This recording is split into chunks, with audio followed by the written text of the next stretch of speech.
France और Britain ने सालेह सेना की मदद के लिए भयंकर हथियार भेज दिए हैं। दोस्तों, पंजशीर के शेरों ने वे कर दिखाया जिसे तालिबान ने कभी सोचा तक नहीं था। पूरे काबुल में घुसकर पंजशीर के शेर दहर मार रहे हैं। तालिबानियों में अफरा तफरी मच गई है।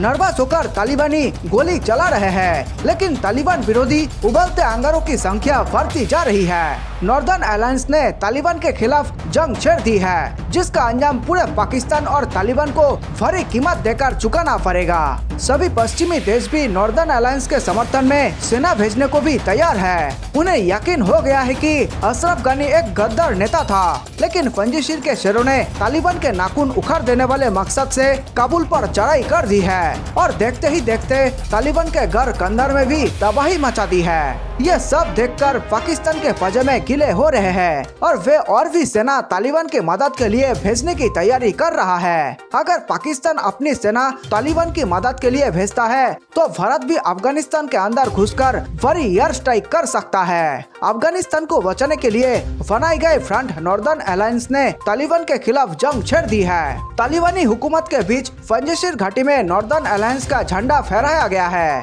2001 के बाद पहली बार ऐसा हुआ है। दोस्तों, यह झंडा तालिबान का काल माना जा रहा है, जो अभी तक शांत बैठा था, लेकिन अब विध्वंसक आत्मघाती हमले करने को तैयार हो गया है। ऐसी खबरें हैं कि तालिबान से बचने के लिए जो अफगानी सैनिक छिप गए थे वे अब पंजशीर पहुंच गए हैं। पंजशीर शेरों की संख्या लगातार बढ़ती जा रही है। यह सैनिक दिवंगत अफगानी पॉलिटिशियन अहमद शाह मसूद के बेटे अहमद मसूद की अपील पर पंजशीर में इकट्ठे हो रहे हैं। अब काबुल से तालिबान को भागना ही पड़ेगा, क्योंकि जंगल में एक ही शेर रह सकता है और काबुल में पंजशीर के शेर पहुंच चुके हैं। दोस्तों, पिछले 24 घंटों में सारा खेल ही पलट गया है। भारत भी पंजशीर के शेरों की मदद के लिए बड़े कदम उठाने जा रहा है। दोस्तों, पंजशीर के शेरों ने अमेरिका से बेहद खतरनाक हथियार मांग लिए हैं और अभी अब उम्मीद जताई जा रही है कि अमेरिका उनकी मदद के लिए बेचैन हो उठा है। तालिबान का कल नॉर्दर्न अलायंस संगठन का जन्म हो चुका है और इस संगठन के हर एक नेता के खून में विद्रोह उबल रहा है। अमेरिका, फ्रांस, ब्रिटेन और रूस जैसे महाशक्ति सालेह सेना की मदद के लिए बैकडोर से चैनल्स बना दिए हैं। तालिबान के आतंकी जल्दबाजी में आकर भले ही सत्ता हथियाने की फिराक में हो, लेकिन उनके लिए आगे की राह बेहद खतरनाक होने जा रही है।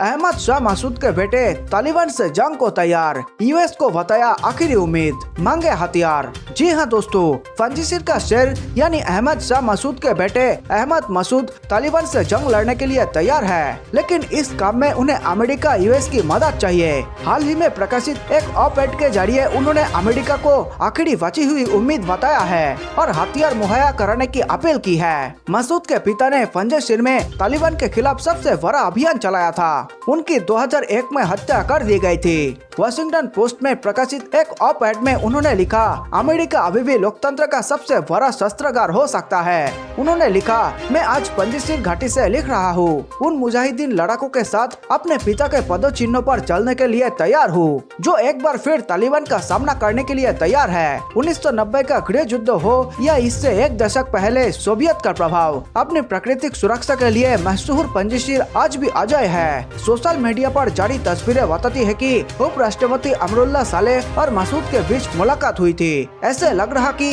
दोनों मिलकर तालिबान के खिलाफ गुरिल्ला अभियान की तैयारी कर रहे हैं। उन्होंने कहा, लेकिन हमें और हथियार, अधिक गोला बारूद और अधिक आपूर्ति की जरूरत है। मसूद का कहना है कि तालिबान का खतरा सीमा पर भी है। उन्होंने कहा, तालिबान के नियंत्रण में अफगानिस्तान बगैर किसी शक के कट्टरपंथी इस्लामिक आतंकवाद का घर बनता जाएगा। यह लोकतांत्रिक देशों के खिलाफ साजिश रची जाएगी। उन्होंने कहा कि उनके लड़ाके आने वाले टकराव के लिए तैयार है, लेकिन उन्हें अमेरिकी सहायता चाहिए। मुल्क पर कब्जा करने के बाद तालिबान के लड़ाकों की कई तस्वीरें सामने आई है, जिसमें उनके पास अफगान वालों से जब्त किए गए हथियार उपकरण नजर आ रहे हैं। इनमें से अफगानिस्तान को ज्यादातर की आपूर्ति अमेरिका की तरफ से की गई थी। तस्वीरों में दिख रहा है कि तालिबान के लड़ाकों के पास M4 और M8 assault rifles, M24 sniper हथियार है और वे अमेरिकी हमवे में सवार है। मसूद ने वाशिंगटन से तालिबान के हाथों अफगानों को छोड़ने के बजाय स्वतंत्रता के कारण का समर्थन जारी रखने के लिए कहा।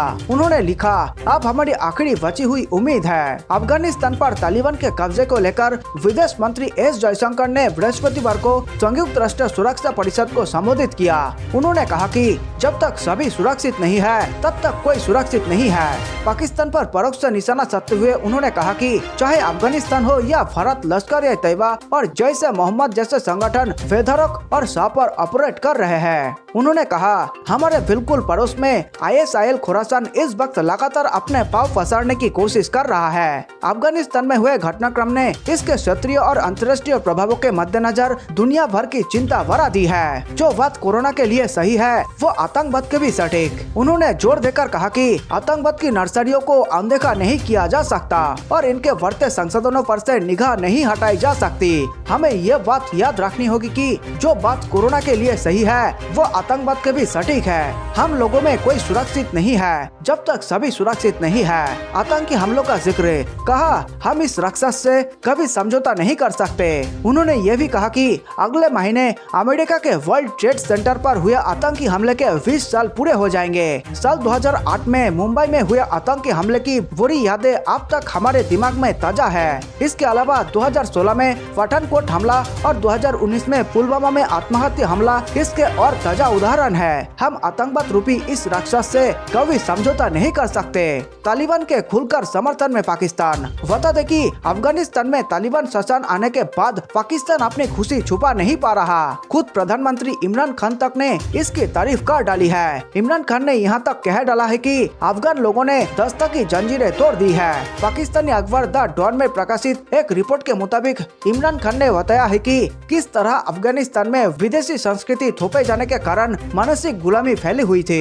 भारत ने संयुक्त राष्ट्र सुरक्षा परिषद में आतंकवाद को लेकर चीन के दोहरे मानदंडों पर तीखा हमला बोला है। हाफिज सईद, मसूद अजहर जैसे कुख्यात आतंकवादियों के खिलाफ संयुक्त राष्ट्र के प्रस्तावों की राह में चीन की तरफ से अरंगा लगाने को लेकर विदेश मंत्री एस जयशंकर ने उसे आईना दिखाया। उन्होंने कहा कि आतंकवादी घोषित करने के अनुरोधों के रास्ते में बिना किसी उचित कारण देशों को बाधा नहीं खड़ी करनी चाहिए। भारत ने चेताया कि कोई भी दोहरा मानदंड या आतंकवादियों के बीच भेदभाव सिर्फ हमें तकलीफ पहुंचाएगा। विदेश मंत्री एस जयशंकर ने संयुक्त राष्ट्र सुरक्षा परिषद से कहा, अंतर्राष्ट्रीय समुदाय समान विचार रखता है कि आतंकवाद के सभी स्वरूपों की निंदा होनी चाहिए। इसमें कोई अपवाद नहीं हो सकता है, न ही किसी आतंकवादी गतिविधि को सही ठहराया जा सकता है, भले ही उसके पीछे कारण मंशा कुछ भी हो। संयुक्त राष्ट्र सुरक्षा परिषद के मौजूदा अध्यक्ष जयशंकर आतंकवादी गतिविधियों के कारण अंतर्राष्ट्रीय शांति और सुरक्षा को उत्पन्न खतरा विषय पर सुरक्षा परिषद में चर्चा की अध्यक्षता कर रहे थे। अपने देश की ओर से जयशंकर ने इस साल जनवरी में परिषद में की गई अपनी टिप्पणी को दोहराया, जिसमें उन्होंने आतंकवाद के खात्मे के लिए